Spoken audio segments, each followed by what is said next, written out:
22 years with the company, and it ends with your CEO calling you dead weight in front of the entire executive team. But here's the thing about deadweight. Sometimes it's the anchor that keeps the whole ship from sinking. I'm Derek Reynolds, and until about 6 months ago, I was the Chief Financial Officer at Meridian Systems. Built that company's financial foundation from the ground up, guided them through 3 recessions, 2 major acquisitions, and more market crashes than I care to count. But none of that mattered when Bradley Thompson decided I was standing in the way of his $4 billion empire. The meeting that ended my career started like any other quarterly board review. Glass conference room on the 32nd floor, polished mahogany table, leather chairs that cost more than most people's cars. The kind of corporate theater where big decisions get dressed up as collaborative discussions. I walked in with my usual stack of financial reports, risk assessments, and compliance checklists. 22 years of doing this job had taught me to always come prepared. Bradley was already there, of course, holding court with a few board members. His tie was loosened, sleeves rolled up, his I'm a man of the people look that he'd perfected over the years. The agenda was supposed to be routine. Q3 numbers, budget projections for next year, maybe some discussion about the Pinnacle Industries acquisition that had been floating around for months.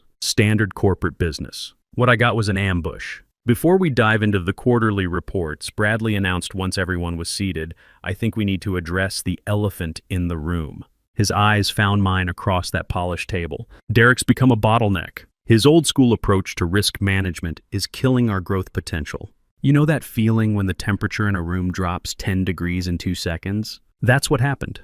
8 board members suddenly found their coffee cups very interesting. "The Pinnacle deal should have closed 6 months ago," Bradley continued, warming up to his theme. But Derek here keeps finding new reasons to delay. More studies, more reports, more analysis paralysis. He leaned forward, his voice getting sharper. Derek's lost his edge, playing it too safe, blocking progress. Maybe it's time for younger blood to handle the big deals. I sat there, pen in hand, watching my career get dissected in real time. 22 years of keeping this company profitable, and I'm getting lectured about being too cautious. The same caution that saved us millions during the dot-com crash. The same analysis that kept us out of the subprime mortgage disaster that killed half our competitors. "Bradley," I said, keeping my voice level, "the Pinnacle acquisition has legitimate due diligence issues That's exactly what I'm talking about," he cut me off. "Everything's an issue with you. Every opportunity becomes a problem to solve." He gestured to the board members like they were jury members. "We need leaders who see solutions, not obstacles." The room was dead quiet. I glanced around the table at faces I'd known for years. Amanda Foster, who joined the board 3 years ago, was staring at her notepad. Richard Walsh, from our biggest institutional investor, was checking his phone. Nobody was making eye contact. Then Bradley delivered the knockout punch. "I've made my decision. Derek Reynolds is no longer Chief Financial Officer of Meridian Systems. Effective immediately." The words hung in the air like smoke from a building fire. 22 years, and it ends with a sentence that took 5 seconds to deliver. I looked around that table one more time. These people had trusted me with their company's financial future for over 2 decades. I'd made them rich, kept them out of trouble, built the systems that turned their startup dreams into a Fortune 500 reality. And not one of them said a word in my defense. So I did what you do in situations like this. I gathered my papers, stood up, and walked toward the door, professional to the end. "Derek," Bradley called after me, his voice softer now, probably realizing how brutal he'd just been. "This isn't personal. It's just business." I paused at the door and looked back at him. "Bradley, everything about business is personal. You just never learned that." Walking out of that conference room felt like leaving a funeral, my own. The hallway seemed longer than usual. Every step echoed off those marble floors like a countdown timer. I could feel eyes watching me through office windows, people already starting to whisper. But here's what nobody in that room knew, including Bradley. As I walked past their shocked faces, past the corporate artwork and motivational posters about teamwork and excellence, I was carrying knowledge that would bring his entire empire crashing down. And the beautiful part? He'd handed me the weapon himself 2 years earlier. Let me back up and tell you how this really started. Because the best revenge stories always begin with the target digging his own grave. 2 years ago, Bradley came to me with the Pinnacle Industries deal. He was practically vibrating with excitement, talking about market domination, crushing the competition, making Meridian the undisputed leader in our sector. Classic Bradley, big vision, bigger ego, zero patience for details. The numbers looked solid on paper, I'll give him that. pinnacle was a tech company with good revenue streams and decent growth projections. But I've been in finance long enough to know that paper doesn't tell the whole story. During my initial review, I found some concerning liability issues. Nothing deal-breaking, but enough to raise red flags. Environmental compliance problems at their manufacturing facilities. Some questionable accounting practices in their international divisions. A few lawsuits that hadn't been properly disclosed. Standard due diligence stuff, really. The kind of issues that experienced CFOs catch before they become expensive problems. "We don't have time for deep investigations," Bradley snapped when I brought up my concerns. "Our competitors are circling. If we don't move fast, someone else will snap them up." This was classic Bradley Thompson. Rush first, worry about consequences later. I'd watched him operate this way for years, and it usually worked out because I was there in the background, catching the falling pieces, cleaning up the messes, making his aggressive strategies actually work. But this time felt different. The stakes were bigger, the risks more complex, and Bradley was more impatient than I'd ever seen him. So I did what any good CFO would do. I built myself an insurance policy. It was a simple clause buried deep in the legal framework of the deal. Section 14, subsection C, page 47 of a 200-page document. Easy to miss if you're the type of executive who signs things without reading them. Which, let's be honest, Bradley absolutely was. The clause read, "Final authorization for any acquisition exceeding $1 billion requires countersignature from the Chief Financial Officer, ensuring fiduciary responsibility to shareholders and regulatory compliance." Sounds boring, right? Corporate legalese that most people would skim right over. But those 23 words were about to become the most important sentence Bradley Thompson ever ignored. The night I drafted that clause, we were in the conference room until almost midnight. Empty coffee cups everywhere, legal documents scattered across the table like confetti. Most of the executives had already gone home, but Bradley was still there, pacing behind my chair, his patience wearing thinner by the hour. "We don't need more delays, Derek," he kept saying. "Our competitors are circling. We need this framework signed before morning." I kept my eyes on my laptop screen, typing and retyping the language until it was exactly right. 22 years in corporate finance had taught me that the devil lives in the details. And sometimes, if you're smart about it, you can make the devil work for you. When I finally slid the draft across the table, Bradley barely glanced at it. He was already mentally celebrating his victory, probably thinking about the press conference he'd hold to announce the deal. "This looks fine," he muttered, flipping through pages faster than anyone could actually read them. "Print it." Daniel Pierce, one of our junior lawyers, leaned forward and squinted at the document. "Excuse me, this clause in Section 14. It places final authority with the CFO. That seems unusual for—" "Enough," Bradley cut him off, his voice sharp as glass. "We don't have time for theory lessons. Just get the signatures we need." I watched Bradley's face as he signed that document. No hesitation, no questions. He thought I was just another rubber stamp in his corporate machine. But I knew something he didn't. Someday, maybe someday soon, this clause would matter. Fast forward 2 years. The Pinnacle deal was back on the table, bigger and more aggressive than ever. Market conditions were perfect. Bradley's ego was at an all-time high, and he'd spent the last 6 months telling investors this merger would make Meridian the dominant player in our sector. The stock price had already jumped 15% just on rumors of the acquisition. Financial journalists were calling it the deal of the decade. Bradley was being featured on magazine covers as CEO of the year. Everything was going exactly according to his master plan. There was just one tiny problem. The guy whose signature he needed to close the deal was the same guy he'd just fired for being dead weight. Walking back to my office after that boardroom execution felt like walking through a different company. The atmosphere had shifted completely. Conversations stopped when I appeared. People suddenly found their computer screens fascinating. I wasn't their respected CFO anymore. I was radioactive. A marked man walking through corporate purgatory. My assistant wasn't at her desk. Probably called into HR for transition planning or whatever they call it when they're erasing you from the organizational chart. The door to my office was still open, but it felt like entering a crime scene. Lisa Martinez from HR was waiting by my desk. She had that carefully neutral expression HR people perfect over years of delivering bad news to people who used to matter. "You'll need to clear your things today," she said, gesturing to a cardboard box sitting on my chair.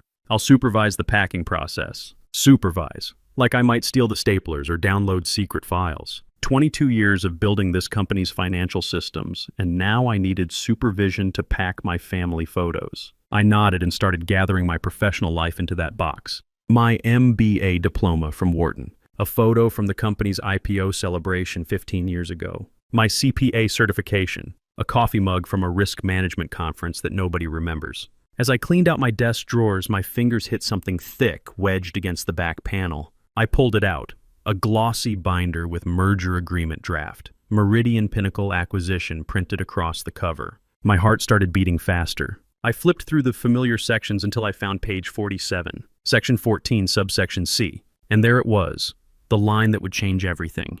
Countersignature, Chief Financial Officer Derek Reynolds. The space next to my name was completely blank. Lisa was busy checking her phone, probably coordinating with security about when to escort me out. She wasn't paying attention to what I was packing. I slipped the binder back under some old quarterly reports and closed the drawer. For the first time since Bradley's public execution, I smiled. Really smiled. You know what they say about the best laid plans? Sometimes they work exactly the way you designed them to, even when you're not trying to use them. Sometimes the safety net you built years ago becomes the rope your enemy hangs himself with. I finished packing in silence, loaded the box into my arms, and walked out of Meridian Systems for what I thought would be the last time. But as I pushed through those glass doors into the parking garage, I wasn't thinking about endings. I was thinking about beginnings. Because somewhere in that box, hidden under old expense reports and forgotten memos, was a legal document that gave me more power over Bradley Thompson's future than he could possibly imagine. The same document he had signed without reading. The same clause he'd dismissed as bureaucratic nonsense. The drive home gave me time to think. 22 years with one company is a long time in today's economy. Most of my peers had job-hopped their way up the corporate ladder, chasing bigger titles and better stock options. But I'd stayed loyal to Meridian, believed in building something lasting, trusted that dedication would be rewarded. I'd guided them through the dot-com crash when half our competitors went bankrupt. I'd restructured our debt during the 2008 financial crisis when credit markets froze solid. I'd built the compliance systems that kept us out of the regulatory nightmares that destroyed companies like Enron and WorldCom. And my reward? Getting called deadweight by a CEO whose biggest qualification was inheriting his father's venture capital connections. But here's what Bradley never understood about finance guys like me. We don't just manage numbers. We manage risk. And the biggest risk to any company isn't market volatility or competitive pressure. It's arrogant leadership that stops listening to the people who actually know how the machine works. That night, I sat in my kitchen and opened the binder. Every page was exactly as I remembered it. Every clause was still legally binding. And that blank line next to my name? It was still blank. The beautiful irony was perfect. Bradley thought firing me solved his problem. What he'd actually done was hand me the keys to his entire empire. The next morning, my phone started ringing at 7:30 a.m. I was still in my bathrobe, making coffee and trying to adjust to the strange reality of having nowhere to be. 22 years of corporate routine, and suddenly I'm unemployed on a Tuesday. The first call was from Patterson, Wright & Associates, the law firm handling the Meridian Pinnacle merger. The voice on the other end was polite but urgent. "Mr. Reynolds, this is Jennifer Walsh from Patterson Wright. We need to schedule a meeting to complete the final authorization paperwork. The regulatory deadline is Friday." I let it go to voicemail. By 9 a.m., 3 more calls. By lunch, 7, each one a little more desperate than the last. "Derek, this is Tom Patterson himself. We understand there have been some organizational changes, but the legal framework still requires your signature. Please call me back immediately." The beautiful thing about being fired is that suddenly you have all the time in the world to think clearly. No meetings, no deadlines, no Bradley Thompson breathing down your neck about quarterly projections. Just you, your coffee, and the slow realization that maybe losing your job isn't the worst thing that could happen. Around 2 p.m., my phone buzzed with a number I didn't recognize. International area code. I almost didn't answer, but curiosity got the better of me. "Mr. Reynolds? This is Richard Walsh from Northridge Capital." I sat up straighter. Northridge managed over $400 billion in pension funds and institutional investments. When they called, smart people answered.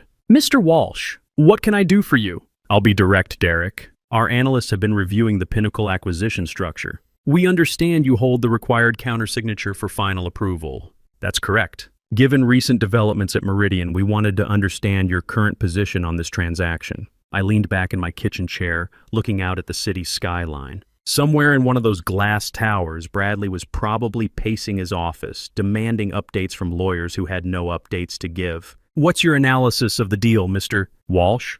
"Our due diligence team has identified several risk factors that concern us. Environmental liabilities at Pinnacle's manufacturing sites, some irregular accounting practices in their overseas operations, a few regulatory issues that haven't been fully disclosed, the same issues I'd flagged 2 years ago, the same concerns Bradley had dismissed as analysis paralysis. Those issues are still unresolved," I said. "We suspected as much. Derek, I'll be frank with you. If this merger proceeds without proper due diligence, Northridge will likely exit our position in Meridian entirely. We're talking about a $300 million investment." After Walsh hung up, I sat in my kitchen thinking about irony. Bradley had fired me for being too cautious about a deal that his biggest investor was now questioning. The same caution he called dead weight was exactly what smart money appreciated. Day 2 brought more calls, more emails, more desperate attempts to locate the missing CFO signature. But it also brought something else: news coverage. Meridian Systems faces unexpected delay in major acquisition. The financial press had picked up the story. Not the full story. They didn't know about the firing yet, but enough to start asking questions. The stock price wobbled. Nothing dramatic, just the kind of uncertainty that makes institutional investors nervous. Day 3 was when things got interesting. My phone rang at 6 a.m. Bradley Thompson himself, his voice tight with controlled panic. "Derek, we need to talk. This delay is creating unnecessary uncertainty in the market." I let him talk for 2 minutes about professional obligations and fiduciary duty to shareholders before I finally responded. "Bradley, I think you fired me for being too cautious about this exact deal. Look, maybe I was hasty yesterday. The board was pressuring me to move faster, and I took that frustration out on you. That wasn't fair. Hasty. 22 years of building his company's financial foundation, and my termination was hasty." "What exactly are you asking me to do, Bradley?" "Sign the authorization. Complete the merger. Then we can discuss your future with the company." "My future? I thought I was dead weight." The line went quiet for 10 seconds. "Derek, please, don't let ego destroy what we've built together." Ego. The guy who'd publicly humiliated me was lecturing me about ego. "I'll consider it," I said, and hung up. But I'd already made my decision. Not out of anger or revenge, though I'd be lying if I said those feelings weren't there. I made it because 22 years of experience had taught me something simple. When someone shows you who they really are, believe them. Bradley had shown me that loyalty meant nothing to him. That experience was a liability, not an asset. That the person who'd built his company's financial systems could be discarded the moment they became inconvenient. So I did what any good CFO would do. I protected the shareholders from bad decision-making. Day 4 brought reporters to my front door. The story had leaked completely now. Fired CFO holding up billion-dollar merger. The press loved it. Corporate drama with clear heroes and villains. "Mr. Reynolds, can you comment on why you're refusing to sign the merger authorization?" I gave them the same answer I'd given everyone else. Due diligence isn't negotiable. Never was, never will be. Day 5 was when Bradley's world really started falling apart. The story hit the major financial networks. Meridian CEO fires CFO, then needs his signature for merger. Stock price down 12%. Board members calling emergency meetings. Institutional investors making threatening phone calls. I watched Bradley's damage control press conference from my living room. He looked terrible. Pale, sweating, eyes darting around like a cornered animal. "This is a temporary procedural issue," he insisted to the cameras. "We're confident it will be resolved shortly." But his voice cracked when he said it. The market doesn't believe executives who crack under pressure. That evening, my phone rang. Elena Porter from Sterling Associates, a name I'd never heard before but sounded impressive enough. "Mr. Reynolds, we represent a consortium of investors interested in distressed corporate assets. We'd like to discuss a consulting opportunity with you." "What kind of opportunity?" "Senior financial advisor position. Full autonomy on due diligence decisions. Equity participation. And most importantly, the professional respect your expertise deserves." I'd never heard of Sterling Associates, but a quick internet search was enlightening. They specialized in acquiring assets from companies whose management had made spectacularly poor decisions. Companies whose stock prices had collapsed due to leadership failures. Companies exactly like Meridian Systems. "I'll consider it," I said. That night, I opened my laptop and typed a short email. Not to Bradley, not to the lawyers, but to myself. A reminder of what this was really about. Due diligence isn't negotiable. Never was, never will be. I saved it as a draft and closed the laptop. The words didn't need to be sent to matter. They were my truth, and that was enough. Friday morning, deadline day. The moment Bradley Thompson had been dreading for 6 days, and I'd been quietly anticipating. I woke up at my usual time, 6 a.m., 22 years of corporate habit doesn't disappear overnight, and made coffee in the strange quiet of having nowhere to be. No meetings to rush to, no reports to review, no Bradley Thompson demanding updates on quarterly projections. Just me, my kitchen table, and the knowledge that by 5 p.m. today, a $4 billion empire would either stand or fall based on whether I picked up a pen. By 8 a.m., my phone was ringing nonstop. Lawyers, board members, even some Meridian employees I'd hired and mentored over the years. Everyone wanted to know the same thing. Would Derek Reynolds sign the authorization? I let them all go to voicemail. Around 10 a.m., something interesting happened. A courier showed up at my door with an overnight package. Inside was a formal letter from Pinnacle Industries themselves. Not their lawyers, not Meridian's legal team, but the actual company Bradley was trying to acquire. Mr. Reynolds, the letter began, we recognize your critical role in ensuring the integrity of this transaction. Without your authorization, we cannot proceed. We would welcome the opportunity to discuss this matter directly. They were going around Bradley entirely. Smart move. Why negotiate with a CEO who'd already proven he couldn't deliver what he'd promised? But the real surprise came at noon. A knock on my door, and standing there was Amanda Foster, the board member who hadn't said a word during my execution 3 days earlier. Derek, can we talk? I invited her in, poured coffee, and waited to see what Meridian's board of directors wanted to say now that their billion-dollar deal was falling apart. The board met in emergency session this morning, Amanda said, stirring sugar into her cup with nervous precision. We've reviewed the legal framework of the Pinnacle acquisition. We understand the situation. What situation is that? You're the only person who can complete this merger, and Bradley fired you. I nodded. That's an accurate summary. Amanda looked out my kitchen window at the city skyline, probably thinking about all those glass towers where Meridian's competitors were watching the company implode in real time. The board is prepared to offer you immediate reinstatement. Full CFO authority, 5-year contract, 20% salary increase. Interesting timing.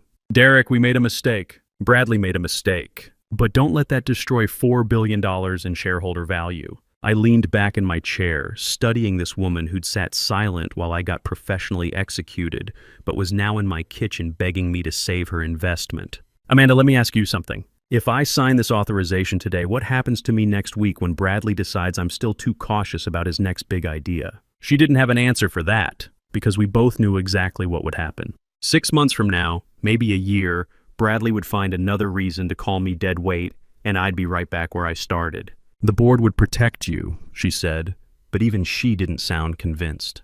Like you protected me on Tuesday? After Amanda left, I sat at my kitchen table thinking about choices. Real choices. The kind that define who you are and what you stand for. I could sign the authorization. Take the money, restore my reputation, go back to being Bradley Thompson's cleanup crew. Pretend the last week never happened, and hope he'd learned some kind of lesson about treating people with respect. Or I could do what 22 years of experience told me was right. Protect the shareholders from a risky acquisition that hadn't been properly vetted. Stand by the professional standards that had made me good at this job in the first place. At 4 p.m., my phone rang one last time. Bradley himself, his voice barely above a whisper. Derek, please, you've proven your point. I was wrong to call you dead weight. You're not dead weight. You never were. Don't let this destroy what we built together. For just a moment, I almost felt sorry for him. Almost. Bradley, we didn't build this together. I built the financial systems. I managed the risks. I cleaned up the messes. You just took credit for the results. What do you want? Money? Equity? A seat on the board? Just name it. I want something you can't give me. I want to work for people who value experience instead of dismissing it. Who see caution as wisdom, not weakness. Who understand that good financial management isn't about saying yes to everything. It's about knowing when to say no. The line went quiet. So you're really going to let the deadline pass? I looked at the clock. 4:47 p.m. Due diligence isn't negotiable, Bradley. Never was, never will be. At 5 p.m. exactly, I was sitting on my couch, watching the financial news when the alerts started flashing across the screen. Breaking. Meridian Pinnacle merger collapses. Stock in free fall after deal failure. CEO Bradley Thompson, unable to secure required authorization. Within an hour, the stock had dropped 30%. Trading was halted twice. Financial analysts were calling it one of the most spectacular corporate failures of the year. My phone rang. Elena Porter from Sterling Associates. Mr. Reynolds, I assume you've seen the news. Our offer stands. In fact, given today's developments, we'd like to discuss expanding your role. What did you have in mind? Chief Financial Officer. Sterling is acquiring Meridian's core technology assets from bankruptcy proceedings. We need someone who understands the real value of what they built. Someone who can spot the risks that others miss. I looked out my window at the city lights starting to flicker on in the gathering dusk. Somewhere out there, Bradley Thompson was probably in his office, watching his empire crumble on live television. When do we start? I asked. 6 months later, I was back in corporate America. Different company, same expertise, but this time working for people who hired me specifically because I knew when to say no. Sterling Associates bought Meridian's best assets for pennies on the dollar and turned them into a profitable division within 18 months. Bradley?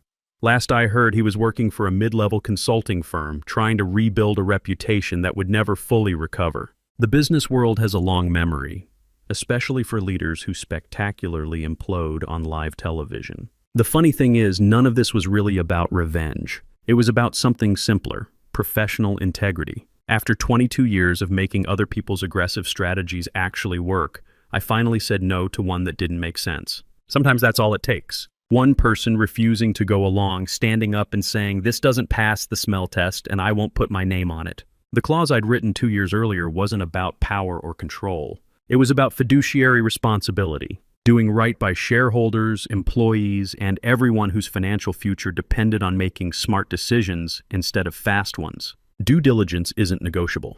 Never was, never will be. And sometimes the deadweight is actually the anchor that keeps the whole ship from sinking.